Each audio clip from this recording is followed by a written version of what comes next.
Beth. And I'm Beth. Welcome to Physics with Beth and Beth. Hi, and welcome back. We are on Dynamics, Unit 2 in our AP Physics 1 curriculum. Today we're going to be talking about an angled force problem and how those angled forces affect your normal force, which is that force of a push from a surface. All right, so I'm just going to jump right in. I'm going to move over here and jump right in. Again, it's fall, so it's feeling like fall where I'm at. I'm very excited about that, so I've got a pumpkin problem here. We have a 2-kilogram pumpkin is being pulled with a 20.5 Newton force at a 30-degree angle above the horizontal on a sidewalk with a coefficient of friction of 0.25, that coefficient of friction. They want you to find the normal force, the friction force, and the acceleration in that x direction.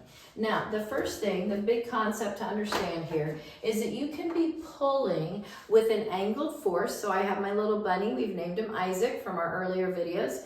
You can be pulling at an angle. In other words, I can pull straight horizontal or push, I'll push. I can push straight horizontal and he moves horizontal, not vertically at all.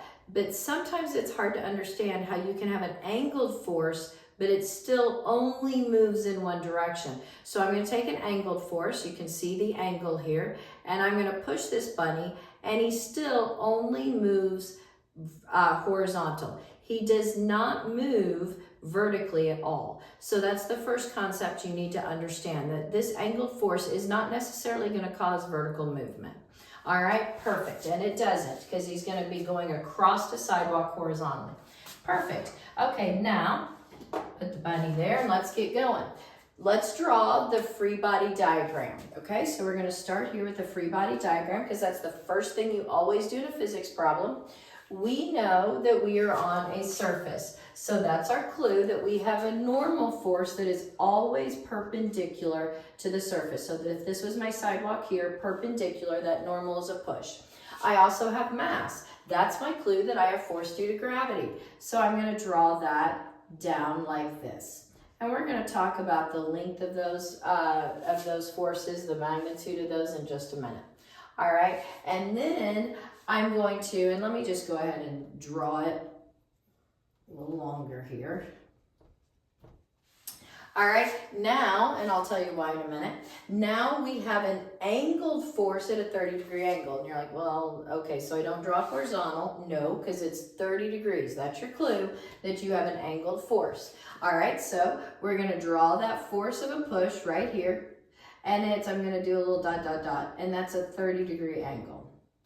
Getting sloppy with my vector signs. There we go. So I have that force of the push at a 30 degree. Now I have coefficient of friction. There's your other clue. The clue that says, oh, I got friction, and friction is always opposing motion. So if my pumpkin is moving in this direction, I'm just going to assume it is, then my friction is here.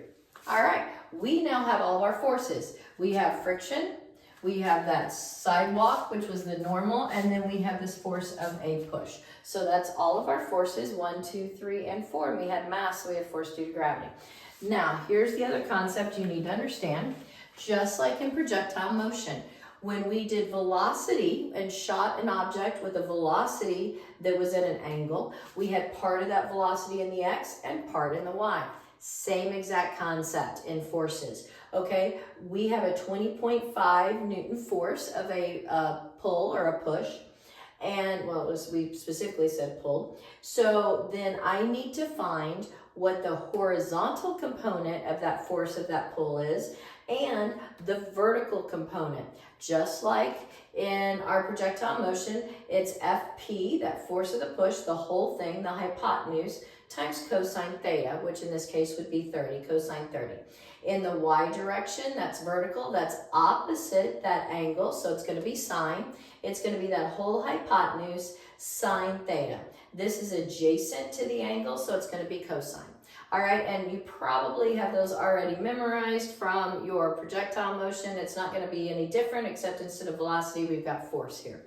All right, now, the first thing it says was to find normal. In most of the problems, all the problems you do before you see an angled force problem, normal equals force due to gravity if it's not moving vertically. All right, but that's not the case when you have an angled force, because look at this. Let me get another color here. I have three forces in the y now. I have a normal in the y, and I have this force in the y, that force of the push in the y, which would be right here. All right, and then I have force due to gravity. So I have three forces. Now I'm going to draw this on here. Don't draw it on your real free body diagram because that's not very good practice and you might lose points on a test. But I'm just going to draw it in here so you can see it. It would be this force is the third force that we would have. Just a portion of that force of the pull at the 30-degree angle. All right, I'm just going to start summing. And why do I sum forces in the y? Well, because normal's in the y. All right, normal is in the y, and they want me to find normal force. They say, hey, find normal force, friction, and acceleration. So I'm just going to start summing forces in the y. I know I have normal up, so that's a positive. I know I have force due to gravity down, so that's a negative. All right, and then I have up, because this goes northeast, this force of the pull. So I have an east component and a north component. So it's up, meaning positive. I have a positive force of that push, but in the y only. Now, we need to talk about the acceleration in the y. We said that this Lysak guy, as I pull, of course I was supposed to be pulling, as I pull at an angle, he still moves horizontal. There's no vertical movement. He's not coming off the sidewalk. All right, so that acceleration is 0. Mass times 2 times 0 is just 0, so I'm going to say 0. All right, I want my normal force, so I'm going to go ahead and solve for that. I'm going to add both sides, force due to gravity both sides, and I'm going to subtract both sides, the force of the push in the y. All right, so I'm going to get a normal force, then I'm going to add force due to gravity to both sides. I'm going to subtract that force of the push to both sides. And actually, we can just call that a minus there if you want, if it makes you feel better. Get Isaac off my eraser. All right, there you go, a minus. Okay, now we know that force due to gravity, that equation that does not fail us, that force due to gravity is mg. So I'm going to put normal equals mg. I'm going to sub that in. I'm also going to sub in that my force of the push in the y is F, the force of the whole push, the hypotenuse, times sine of 30. Okay, now I can plug in my numbers, plug and chug. I know mass is 2 kilograms. I know G is 9.81 as long as we're on the earth. I know my force of the push was 20.5 newtons and times sine of 30.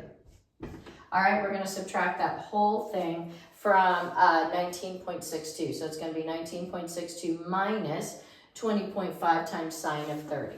All right, so that's going to be your normal. And my normal then is 2.3 newtons. So there's my first part. Now I'm going to continue on. They want friction. Oh, friction is in the horizontal direction. So that's your clue. I'm going to put right here. That's my clue that I'm going to be looking at forces in the horizontal direction. But they have given me coefficient of friction. This is where I tell you, let the problem guide you. All right, because I just found normal. They gave me coefficient of friction. I have a formula for that. I have a formula that physics is fun. All right, so meaning, and I'm going to kind of go over here and box that out, that friction equals the coefficient of friction times my normal force. I found normal, I know coefficient of friction, voila, I can find friction, all right? So my friction force is going to be 0.25 times that normal force I just found, which is 2.3, and I'm going to get, oh, I am so sorry, I got to back that up. This friction force, woohoo, was 9.4 when you do the math, and if you were doing the math while I was talking, you were probably like, what in the world? That was 9.4. Sorry, that's why I should have a paper in my hand, I guess. That was 9.4, so this is 9.4. And again, nothing changes. We did all of it right. It was just the math. 19.62 minus 20.5 sine 30 really is 9.4. Sorry about that. And now I have my friction is 0.25 times my normal, which is 9.4, and my friction force equals 2.3 newtons. There we go. So there's the second thing done. Now I need my acceleration. Okay, again, let the problem guide you. Friction is in the horizontal direction. All right, I know my friction force, and I know if I sum my forces horizontally, I'll know my friction force. I know the force of that push that is horizontal, and I know my mass, so I can find my acceleration. So we're gonna make another box on the board, and we're gonna do the sum of the forces in the x direction equal mass times acceleration in the x. These force problems, the more you do them, the quicker you get at them, because you realize you're gonna be summing the forces in the y for normal, you're gonna be summing the forces in the x for friction. If you have coefficient of friction, you're gonna be using this formula. If you have mass, you use this every single time, which you will because they have mass. All right, so we're gonna sum the forces in the x. I have friction to the west, so that's a negative. And then I have one more force. And what force? Again, don't write it on your real free body diagram, but I wanna show you, I have an east component of that force of the push. Remember, I have an east component and I have a north component. All right, so here we go. My east component, we said earlier, was the force of the push in the x equals mass times acceleration in the x. Now I can't just put 0 in here for the acceleration of x, that's what we're solving for. Vertically, it wasn't moving vertically, so you could say that. But horizontally, it is definitely sliding across the sidewalk. All right, now I'm going to solve for acceleration with variables. I have that negative friction, I have that positive force of the push in the x, and I equals acceleration. I'm going to divide both sides by mass. All right, all I did was isolate this variable that I'm looking for. I'm dividing both sides by mass. Now I'm going to go up here and I'm going to rewrite this, that negative friction, or the west direction, we know the force of the push in the x, it's F, the force of the whole push, the hypotenuse, times cosine theta, equals, divided by mass, equals your acceleration. All right, so there you go. Now we just plug and chug. We know all the numbers. Friction is, where was it, 2.3. Our force of our push was 20.5. Our times cosine of 30, divided by mass, which was 2, equals our acceleration. All right, so I have my friction was negative 2.3, well, west, it was west, that's why it's negative. And then I have the push, cosine 30, that was positive, that was to the east, that's what's balancing those, well, not balanced, this is the unbalanced force making it accelerate, but those are the two forces in the x direction. And then I'm dividing by mass. You do that and you get an acceleration, you do the math on that, of 7.7 meters per second squared. All right, so there you go. That was how you do if you have a problem, if you have angled forces. So you need to sum, you can no longer say that normal equals force due to gravity because you have another force in the vertical direction. And by the way, it's not moving in the vertical direction, which means these two forces added up equal your force due to gravity, which is why I tried to draw it longer. It's still probably not quite right. That would need to be a little longer. But anyway, now, if they ask you that it is 30-degree angle below the horizontal, let's just talk about that really quickly. If they had said this, below, so if we change this to below, how does that change your problem? Okay, well, this is how it changes it. I dropped my eraser. The free body diagram now looks like this. We have a force down, and that would be the force of the pull, and you would still have that exact same x component, which would be Fp cosine theta, because this would still be, but it would be 30 degrees. But now you would still have, in the y, you would still have Fp sine theta, same thing, but look, it is now southeast. So when you went over to do this, it would not be positive anymore. You would have force due to gravity and force of the pull sine theta would add up to equal your normal force. And this would need to be much longer and this one shorter because they're still balanced. Acceleration would still be 0. The only difference is you would add a negative here for force of that push in the y. You still have force due to gravity down, so now you have 2 forces down and 1 up. That's the only change if they were to say below.